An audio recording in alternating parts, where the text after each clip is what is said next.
आप भी 8 की डिविजिबिलिटी वही पढ़ते हैं कि लास्ट के 3 अंकों को विभाजित किया जाए, और उस मेथड से क्या आप ऐसे बड़े क्वेश्चनों का जवाब विद इन सेकंड दे सकते हैं।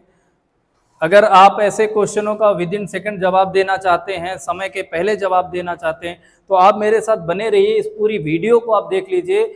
गारंटी है 8 की विभाज्यता, 24 की विभाज्यता, 72 की विभाज्यता और 88 की विभाज्यता पे जो क्वेश्चन बनते हैं उन क्वेश्चनों को आप सेकंडों में लगाओगे। जय हिंद, नमस्कार। मैं अमित वर्मा स्वागत करता हूं आप सभी का इस समय गणित मंथन इंस्टीट्यूट के इस यूट्यूब चैनल में, इस परिवार में।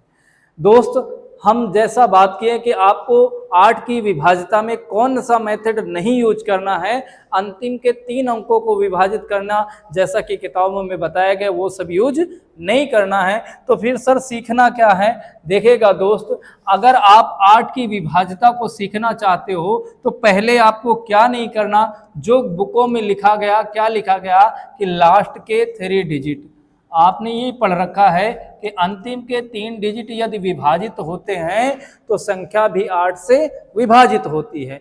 बट ये मेथड थोड़ा सा पुराना हो चुका है, इस पे काम नहीं करना है, क्योंकि इस मेथड पे अगर आप काम करोगे तो मेरे भाई कभी भी आप सिलेक्शन को जल्दी नहीं ले पाओगे, सॉल्यूशन जल्दी नहीं कर पाओगे। जैसा कि मैंने कुछ नंबर यूज किए, ये एक मान लीजिए नंबर है। जब आपको 8 की विभाज्यता बनानी है, सीखनी है, तो करना क्या है? सबसे पहले मेरे भाई आपका जो फोकस होना चाहिए, कहाँ होना चाहिए? सबसे पहले जो आपका फोकस होना चाहिए वो फोकस कहाँ होना चाहिए? 3rd डिजिट पे। किस पे होना चाहिए?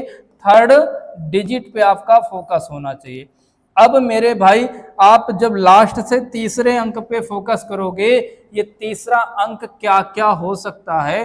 तो आपका जवाब होगा सर या तो ये सम होगा या फिर ये क्या होगा? विषम होगा। क्या क्या हो सकता है? या तो ये तीसरा अंक क्या होगा? सम होगा, या फिर ये तीसरा अंक क्या होगा? विषम होगा। ठीक है, अगर ये तीसरा अंक सम है तो दोस्त आप क्या करोगे? चेक करोगे। क्या चेक करोगे? चेक करेंगे आप ओनली क्या? लास्ट के कितने डिजिट? लास्ट के 2 डिजिट। उस केस में आप क्या चेक करोगे? मात्र लास्ट के 2 अंकों को चेक करोगे। जबकि तीसरा अंक यदि विषम है तो जो लास्ट के 2 डिजिट हैं, लास्ट के जो 2 डिजिट हैं, उन लास्ट के 2 डिजिट में 4 जोड़ के चेक करेंगे। तब आप क्या करोगे?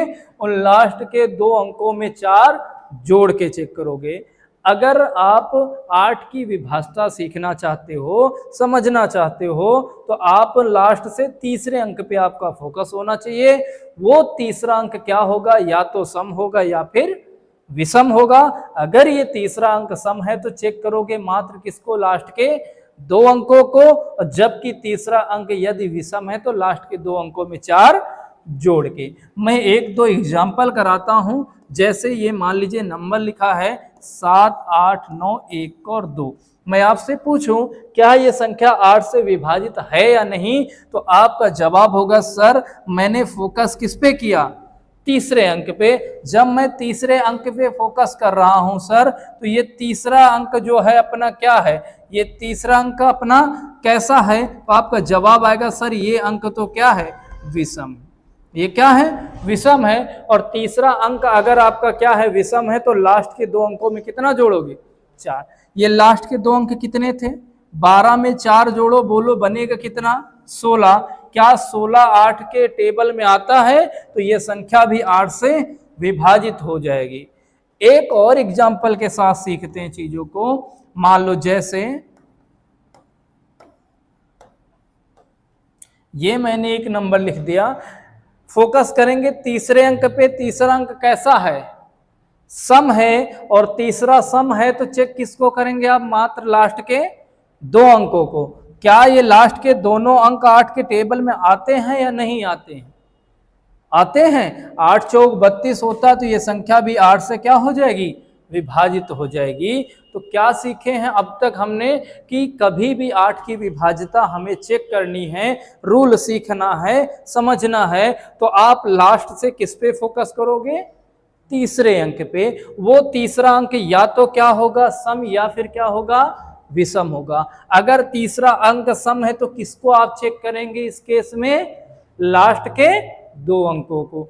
और यदि तीसरा अंक विषम है तो किसे आप चेक करोगे? लास्ट के 2 अंकों में 4 जोड़ के। अब इस पे थोड़ी सी प्रैक्टिस कर लेते हैं, क्या क्या क्वेश्चन आए हुए हैं। मैं पहले क्वेश्चन के साथ जिक्र करता हूं।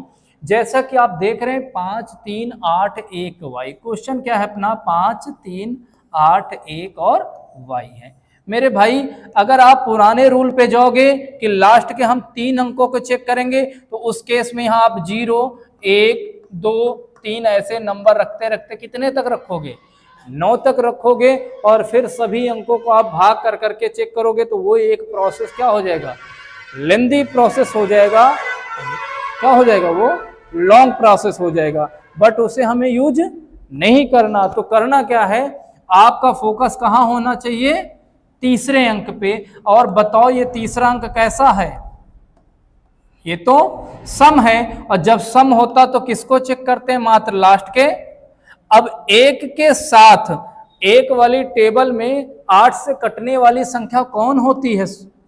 16 होती। कितनी होती? 8 दूनी के 16, फिर 8 3 के 24, जो ज्यादा हो जाएगा। तो इस समय y की वैल्यू आपको क्या दिख रही? 6। यानी ये जो y की वैल्यू होगी क्या होगी?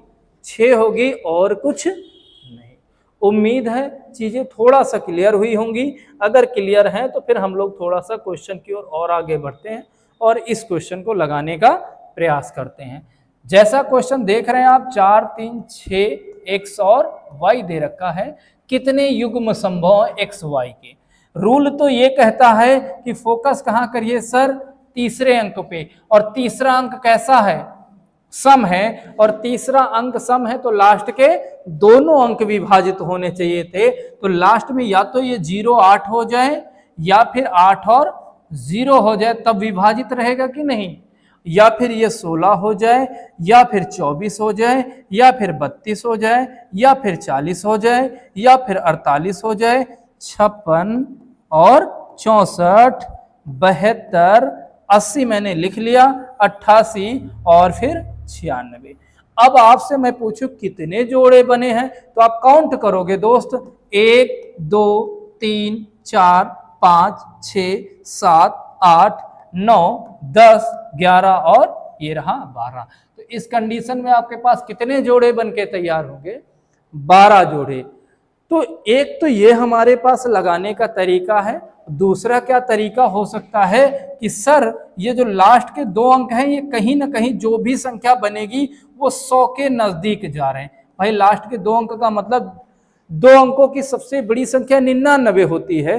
तो 99 तक में 8 से कटने वाली कितनी संख्याएं होती हैं?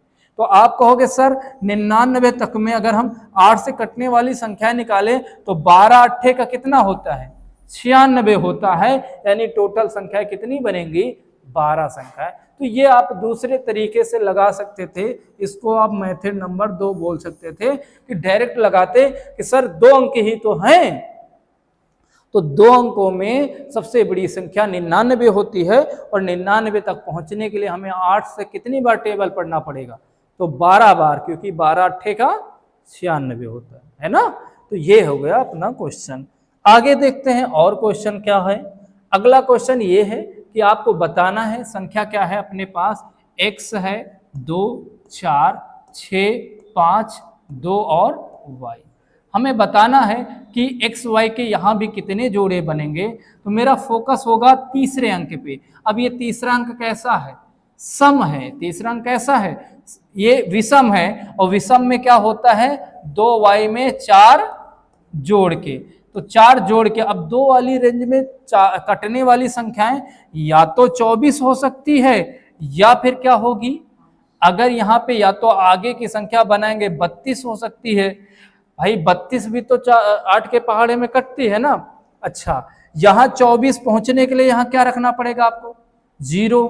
बोलो 0, यानी कि 20 रही होगी तभी तो 24 बना होगा। और 4 जोड़ने के बाद 32 आ रहा है तो ये पहले कितनी रही होगी? 28 रही होगी, तब ये 4 जोड़ने के बाद कटी है कि नहीं? तो यहां पर जो y की वैल्यू पॉसिबिलिटी आ गई या तो 0 है या फिर क्या है? y की जगह या तो आप 0 रखो या क्या रखो? 8 रखोगे तो ये संख्या किससे विभाजित हो जाएगी? 8 से, है ना। x की वैल्यू क्या लिख सकते हो? तो x की वैल्यू 0 लिख सकते हैं, 1 लिख सकते हैं, 2 लिख सकते हैं, 3, 4, 5, 6, 7, 8 और 9। फिर एक बच्चा कहेगा सर किसी भी संख्या की शुरुआत 0 से नहीं हो सकती है, तो फिर हमारे पास x की जगह कितनी वैल्यू आ सकती है? 9 वैल्यू। कितनी आएंगी? 9। ये 9 वैल्यू का एक तो 0 के साथ बनेंगे तो 9 जोड़े ये बनेंगे, और यही 9 वैल्यू की 8 के साथ बनेगा तो 9 जोड़े ये बनेंगे। टोटल 9 9 कितना हो जाएगा? 18। तो एक्स वाई के कितने जोड़े बनेंगे? यहाँ पे 18 जोड़े संभव हैं, है कि नहीं भाई? 18 जोड़े संभव हैं। और बनाते हैं क्वेश्चन। आपको ना समझ में आए तो वीडियो को पीछे करके आप देख लीजिएगा, ठीक है। यहां पे बात करते हैं 7, 8, 6, x 2 और 4। कह रहा 8 से विभाज्य है तो x का न्यूनतम अधिकतम मान। अच्छा जी, सर अगर ये 8 से विभाज्य है तो ये तीसरा अंक क्या होना चाहिए? या तो सम होगा या फिर क्या होगा? विषम होगा, है ना। या तो तीसरा क्या होगा? सम होगा, या फिर अगर ये तीसरा अंक विषम है तो 4 जोड़ के चेक करेंगे तो 24 और 4 28। 28 आता है पहाड़े में 8 के? नहीं आता है, तो ये विषम नहीं है। विषम नहीं है तो फिर क्या होगी? सम होगी। सम होगी तो सबसे छोटी सम संख्या क्या होती है और सबसे बड़ी? तो ये रहा न्यूनतम मान और ये रहा अधिकतम मान। यानी कि यहाँ पे 0 और 8 दोनों संख्याएं आ सकती हैं जिनमें से ये 8 से विभाजित हो जाएगा। तो न्यूनतम मान 0 और अधिकतम मान 8, है ना। अगला क्वेश्चन एक और देखते हैं। ये क्या कह रहा है? इसको देखो, 9 है, 8 है, x है, 6 है, 8 है। फिर से वही बात कि सर ये जो संख्या या तो सम होगी या फिर क्या होगी? विषम होगी। या तो क्या होगी? तीसरा अंक सम, या तो विषम होगी, क्योंकि हमारा फोकस किस पे होता है? तीसरे अंक पे होता है। अब अगर ये सम होगी तो ये लास्ट के दोनों कटने चाहिए थे। क्या 8 के पहाड़े में 68 आता है? नहीं आता है, तो ये सम तो नहीं है। फिर क्या है? ये विषम है। तो सबसे छोटी विषम संख्या 1 और सबसे बड़ी वाली क्या होगी? 9। यानी कि यहां न्यूनतम मान कितना होगा? 1 होगा और अधिकतम मान क्या होगा? 9। इनमें से कोई भी मान आप रखिए, आपका आंसर आएगा। तो आप देख पा रहे हैं कि ये क्वेश्चन इतना आसान सा होता है और इसको आप पता नहीं कौन कौन से तरीकों से लगाते रहते हो। वो तरीके सभी क्या होते हैं? लेंदी मेथड होते हैं, जो आपको सिलेक्शन में डिस्टेंस बना सकते हैं, आपकी दूरी बन जाएगी। आप समय से क्वेश्चन नहीं लगाओगे तो आप सारे क्वेश्चन अटेम्प्ट कर पाओगे नहीं। 8 की विभाज्यता में 3 अंकों को लगाओगे तो कभी भी पूरा क्वेश्चन पेपर आप नहीं अटेम्प्ट कर पाओगे, ठीक है। तो दोस्त, ये थी हमारी 8 की विभाज्यता, जो आपने सीखा, बेहतरीन तरीके से सीखा। अगर आपको ये वीडियो, ये चीज आपको पसंद आई हो तो आप लाइक करिए, शेयर करिएगा, कमेंट करके बताइएगा किस क्वेश्चन में आपको प्रॉब्लम है। अगर आपको कमेंट करके ये भी बताइएगा कि आपको सेशन ये कैसा लगा है, ताकि हम अगला कोई और अच्छा टॉपिक और अच्छा कोई पॉइंट लेके आए। जैसे कि 13 की विभाज्यता में बड़ी दिक्कत होती है और 7, 13, 11 की विभाज्यता में बहुत सारी दिक्कत होती है। तो उन सारी बड़ी विभाज्यताओं को सेकंडों में करने के लिए आप हमारे चैनल से जुड़िए, हमें सब्सक्राइब करिए और दोस्तों से भी शेयर करिए। मिलते हैं दोस्त अगले वीडियो में, तब तक के लिए जय हिंद, जय भारत।